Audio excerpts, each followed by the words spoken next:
శ్రీమాత్రే నమః. అందరికీ కూడా ఆ అమ్మవారి ఆశీస్సులు ఎప్పుడూ ఉండాలని మనస్ఫూర్తిగా తల్లిని వేడుకుంటూ ఇవాళ మనం తులసీదేవి శ్రీ మహావిష్ణువుకి ఎందుకు శాపం ఇచ్చిందో తెలుసుకుందాం. తులసీదేవి భూలోకంలోనే మహాపతివ్రత. అంత పవిత్రత కాబట్టే భూలోకంలో ఈ రోజుకి పూజలు అందుకుంటుంది. అలాంటి తులసీదేవి శ్రీ మహావిష్ణువుకు ఎందుకు శాపం పెట్టింది? అసలు తులసీదేవి ఎవరు? తులసీదేవి జన్మ రహస్యం ఏమిటి? తులసీదేవికి సంబంధించిన అన్ని విషయాలు మనం ఈ వీడియోలో తెలుసుకుందాం. మీరు గనక మా ఛానల్ని మొట్టమొదటిసారి చూస్తున్నట్లయితే తప్పకుండా సబ్స్క్రైబ్ చేసుకోండి. అలానే పక్కనే ఉన్న బెల్ ఐకాన్ని క్లిక్ చేయండి. పూర్వం భూలోకంలో విప్రజిత్తు అనే రాజు ఉండేవాడు. ఆయనకు ఒక కుమారుడు. ఆయన పేరే దంపుడు. దంపుడు పరమ విష్ణు భక్తుడు.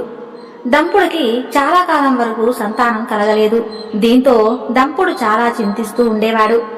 అప్పుడు దంపతులు సంతానం కోసం వనానికి వెళ్లి మహావిష్ణువు కోసం ఘోరమైన తపస్సు చేయడం మొదలుపెట్టారు. 100 సంవత్సరాలు తపస్సు చేశాడు.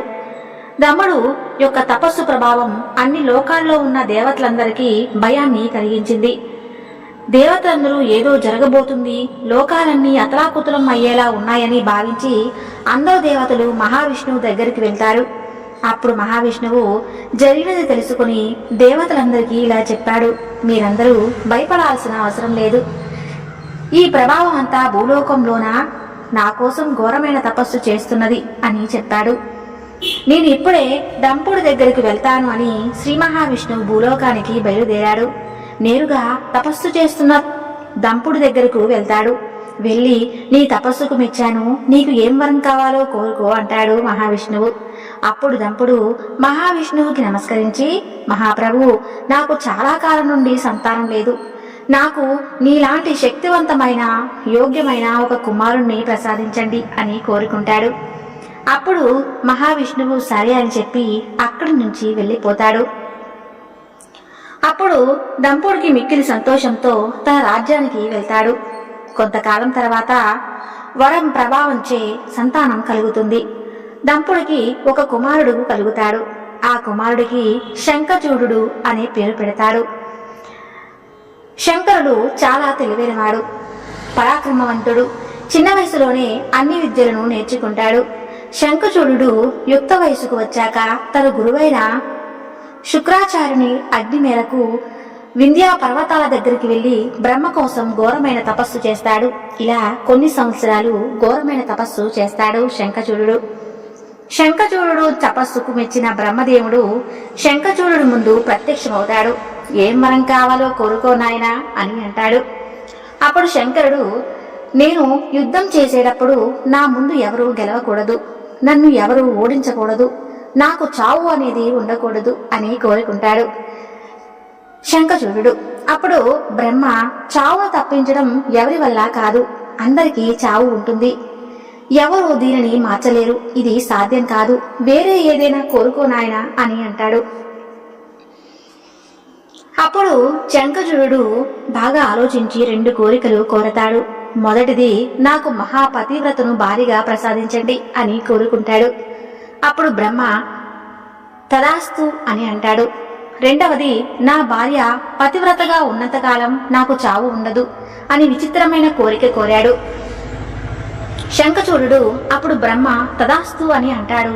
శంఖచూడుని మిక్కిలి సంతోషించి మనసులో ఇలా అనుకుంటాడు, బ్రహ్మ ఎలాగో మహాపతివ్రతను నాకు భార్యగా ఇస్తాడు, ఆమె మహాపతివ్రతగా ఉంటుంది కాబట్టి నాకు ఎప్పటికీ చావే ఉండదు అని మనసులో అనుకుంటాడు శంఖచూడు. వరమిచ్చిన తర్వాత బ్రహ్మ శంఖచూడుతో, నువ్వు వనానికి వెళ్ళు, అక్కడ ధర్మధ్వజుని కుమార్తె అయిన తులసీదేవి తపస్సు చేస్తుంది, ఆమె మహాపతివ్రత, వెళ్ళి ఆమెను పెళ్లి చేసుకో అంటాడు. నువ్వు మహాపతివ్రతను పెళ్లి చేసుకుంటే నేను నీకు ఇచ్చిన వరం కూడా నెరవేరుతుంది అని చెప్పాడు బ్రహ్మదేవుడు. అలా చెప్పి అక్కడి నుంచి వెళ్ళిపోతాడు బ్రహ్మదేవుడు. అప్పుడు శంఖచూడు బ్రహ్మదేవుడు చెప్పినట్టు బదరికావనానికి వెళ్తాడు. అక్కడ తపస్సు చేస్తున్న తులసీదేవిని చూస్తాడు. ఆమె అందాలకు ముగ్ధుడైపోతాడు. ఎవరు నీవు? ఇంత చిన్న వయసులో ఎందుకు తపస్సు చేస్తున్నావు అని అడుగుతాడు. అప్పుడు తులసీదేవి, నేను ధర్మధ్వజుడు అనే రాజకుమార్తెను, నేను మంచి యోగ్యుడైన వీరుడైన భర్తను పొందడానికి తపస్సు చేస్తున్నాను. ఆ యోగ్యమైన భర్తను పొంది భూలోకంలోనే మహాపతివ్రతగా ఉండాలి అని తపస్సు చేస్తున్నాను అని చెప్తుంది తులసీదేవి. అప్పుడు శంఖచూడుడు తులసీదేవితో ఇలా అంటున్నాడు, నా పేరు శంఖచూడుడు. నేను 1000 సంవత్సరాలు తపస్సు చేసి సాక్షాత్తు బ్రహ్మదేవుడే మెప్పించి వరం పొందాను. యుద్ధంలో నాకే తిరుగులేదు. నా ముందు ఎవరూ నిలబడలేరు. వరమిచ్చిన తర్వాత నన్ను బ్రహ్మదేవుడు ఈ బదరికావనానికి పంపాడు. నువ్వు ఇక్కడ ఉన్నావని ఆయనే చెప్పాడు. నిన్ను పెళ్లి చేసుకోమని కూడా ఆయనే చెప్పాడు. ఇది నా యొక్క నిర్ణయం కాదు, సాక్షాత్తు బ్రహ్మదేవుడి యొక్క నిర్ణయం. మనం వివాహం చేసుకుందాం అంటాడు. సాక్షాత్తు బ్రహ్మదేవుడే మనల్ని కలిపారని అనుకుంటున్నాను అని శంఖచూడుడు తులసీదేవికి చెప్తాడు. అప్పుడు తులసి సరే అంటుంది. ఇద్దరూ వివాహం చేసుకుంటారు. వివాహం తర్వాత శంఖచూడుడి రాజ్యాన్ని అప్పగించేస్తాడు. తండ్రి అయిన దమ్ముడు శంకరుడు తన రాజ్యాన్ని పరిపాలిస్తూ తనను ఎవరూ ఎదిరించలేరు అనే గర్వంతో అన్ని రాజ్యాలను ఆక్రమించడం మొదలు పెడతాడు. భూమిపై ఉన్న రాజ్యాలే కాక దేవలోకంలో కూడా ఆక్రమించడం మొదలు పెడతాడు. దేవతలందరినీ చిత్రహింసలకు గురి చేస్తూ ఉంటాడు. శంకరుడు దాడికి దేవతలందరూ బెంబేలెత్తిపోతారు. దేవతలందరూ శంఖచూడుని భయపడిపోయి బ్రహ్మదేవుని దగ్గరకు వెళ్తారు. అప్పుడు బ్రహ్మ, నేను ఏమీ చేయలేను, వరం ఇవ్వడం మాత్రమే నా పని. మీరు మహాశివుని దగ్గరకు వెళ్ళండి, ఆయన మిమ్మల్ని కాపాడతాడు అని చెప్తాడు బ్రహ్మ. అప్పుడు అందరూ దేవతలు మహాశివుని దగ్గరకు వెళ్తారు. జరిగిందంతా చెప్తారు. అప్పుడు మహాశివుడు, నేను శంఖచూడుడితో యుద్ధం చేస్తాను, మీరు భయపడకండి అని చెప్తాడు. చెప్పినట్టుగానే మహాశివుడు శంఖచూడుడితో యుద్ధం చేయకముందే మంచిగా చెప్పి చూద్దామని అనుకుంటాడు. కానీ శంఖచూడుడు వినకుండా యుద్ధం చేస్తాను అంటాడు. అప్పుడు తులసీదేవి మహాశివునితో యుద్ధం వద్దు అంటుంది. కానీ శంఖచూడుడు, నువ్వు పతివ్రతగా ఉన్నంతకాలం నన్ను ఏ మహాశివుడు కూడా నన్ను ఏమీ చేయలేడు అని అంటాడు. నువ్వు జాగ్రత్తగా ఉండు అనికి చెప్పి గర్వంతో యుద్ధానికి బయలుదేరాడు. శంఖచూడుడి యుద్ధం మొదలైంది. మహాశివుడు ఏం చేసినా శంఖచూడుడు చనిపోవటం లేదు. మహాశివుడికి ఏం చేయాలో అర్థం కాదు. 100 సంవత్సరాలు వీరిద్దరికీ మధ్య యుద్ధం జరుగుతూనే ఉంది. అయినా శంకరుడు మాత్రం చావటం లేదు. అప్పుడు మహాశివుడు మహావిష్ణు దగ్గరికి వెళ్లి శంకరుణ్ణి చంపే ఉపాయం చెప్పమంటాడు. అప్పుడు మహావిష్ణువు శంఖచూడుని భార్య అయిన తులసీదేవి పతివ్రతగా ఉన్నంతకాలం శంఖచూడుని ఎవరూ చంపలేరు అని చెప్తాడు. అప్పుడు మహావిష్ణువు శివుడితో ఇలా అంటాడు, నీవు వెళ్లి శంఖచూడుడితో యుద్ధం చెయ్యి, నేను వెళ్లి తులసీదేవికి పతివ్రతా భంగం కలిగిస్తాను అని చెప్పి మహావిష్ణువు శంఖచూడుని రూపం ధరించి శంఖచూడుడి ఇంటికి వెళ్తాడు. అప్పుడు తులసీదేవి వచ్చింది. తన భర్తే అనుకుని మర్యాదలు చేస్తుంది. అలా తులసీదేవి శంఖచూడుడి రూపంలో ఉన్న మహావిష్ణువుతో గడిపేస్తుంది. అంతే, తులసీదేవికి అలా శీలభంగం జరుగుతుంది. దీంతో తులసీదేవి పతివ్రతా భంగం కలగడం వల్ల శంఖచూడుని యొక్క బలం తగ్గి మహాశివుని చేతిలో మరణిస్తాడు. మరుసటి రోజు తులసీదేవి తన పక్కన ఉన్నది తన భర్త కాదని మహావిష్ణువు అని గుర్తిస్తుంది. అప్పుడు తులసీదేవి మహావిష్ణువుతో ఇలా అంటుంది, మీరు నన్ను మోసం చేసి నాకు శీలభంగం కలిగించారు, చాలా మోసం చేశారు. మీరు పరమాత్ముడు అనుకున్నా, కానీ మీరు నా భర్త రూపంలో వచ్చి నాకు శీలభంగం చేశారు. అంటే నా భర్త కూడా చనిపోయాడన్నమాట అని తులసి ఆగ్రహానికి గురవుతుంది. అప్పుడు మహావిష్ణువు ఒక నవ్వు నవ్వి, తులసి, ఏం చేయమంటావు? నీ భర్త దుర్మార్గుడు, మహాపద్ముడు, దేవత రాజ్యాలను ఆక్రమించి వారిని చిత్రహింసలను గురిచేస్తున్నాడు. బ్రహ్మ ఇచ్చిన వరాన్ని అడ్డు పెట్టుకుని రెచ్చిపోతున్నాడు. అందుకే లోక కళ్యాణం కోసం నేను ఇలా చేశాను అని చెప్తాడు. అప్పుడు తులసి కోపంతో, నీవు నవనీత హృదయుడువు అనుకున్నాను, కానీ నీ మనసు శరీరమంతా కూడా కఠినం, బండరాయి లాంటి వాడివే నువ్వు. నిజంగా పతివ్రతని కావాలని నేను నీతో కాపురం చేయలేదు.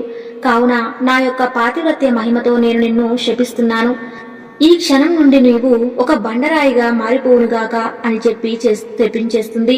తులసీదేవి అప్పుడు మహావిష్ణువు ఒక నవ్వు నవ్వి, ఓ విధాన, నీ వాక్కు చాలా అమూల్యమైనది, నీ వాక్కు నేను అమలుపరుస్తాను, నీ శాపాన్ని నేను అనుభవిస్తాను అని చెప్పాడు. అప్పుడు మహావిష్ణువు తులసి గత జన్మ గురించి చెప్పారు.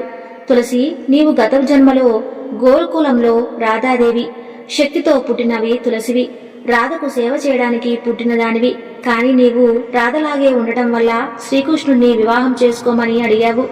అప్పుడు రాధాదేవికి ఈ విషయం తెలిసి కోపంతో భూలోకంలో ధర్మధ్వజుని జన్మించి రాక్షసుని వివాహం చేసుకో అని శపిస్తుంది. అందువల్ల నీవు రాక్షసుడైన శంఖచూడుని వివాహం చేసుకున్నా అని చెప్తాడు. రాధాదేవి పెట్టిన శాపం వల్లే ఈ భూమిపై జన్మించావు. నీ భర్త అయిన శంఖచూడు కూడా ఎవరూ కాదు. గత జన్మలో గోకులంలో కృష్ణుడి స్నేహితుడైన సుధాముడు కూడా రాధాదేవి కోపానికి గురై భూమిపై రాక్షసుడిగా జన్మించాడు.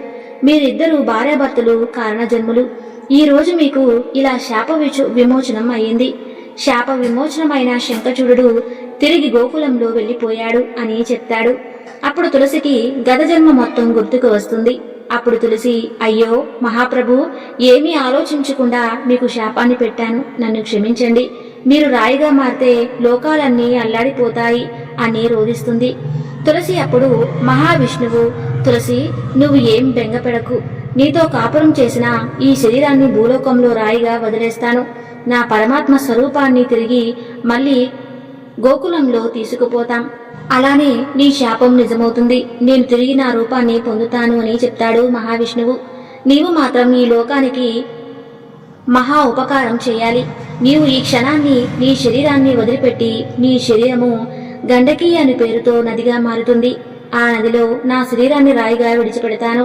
ఈ రాయి సాలగ్రామము అనే పేరుతో ప్రసిద్ధి చెందుతుంది. దీనికి ప్రజలు పూజలు కూడా చేస్తారు.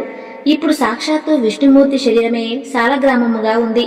నీ వెంట్రుకలు భూలోకంలో అత్యంత పవిత్రమైన మొక్కలుగా మారుతాయి. తులసి అనే పేరుతో మొక్కలుగా మారుతాయి. వాటిని ప్రజలు పూజలు కూడా చేస్తారు. నీ కాలిగోళ్లు ఉసిరి చెట్టుగా, తల వెంట్రుకలు తులసి మొక్కలుగా, నీ శరీరం నదిగా మారి లోకానికి ఉపకారం చేస్తుంది. వెంటనే ఈ శరీరాన్ని వదిలే అంటారు. ఈ క్షణమే తులసీదేవి తన శరీరాన్ని వదిలిపెడుతుంది. ఇప్పటికీ కూడా శంఖచూడుని ఒక సామ్రాజ్యం నేపాల్లో ఉంది. శంఖచూడుడి విగ్రహం కూడా అక్కడే ఉంది. ఇప్పటికీ నేపాల్ దగ్గరలో పశుపతినాథ్ ఆలయం దగ్గర గండకీ నది ప్రవహిస్తూ ఉంటుంది. మీకు గనక ఆ వీడియో నచ్చితే తప్పకుండా లైక్ చేసి మన ఛానల్ని సబ్స్క్రైబ్ చేయండి. అలానే పక్కనే ఉన్న బెల్ ఐకాన్ ప్రెస్ చేయండి. Thank you.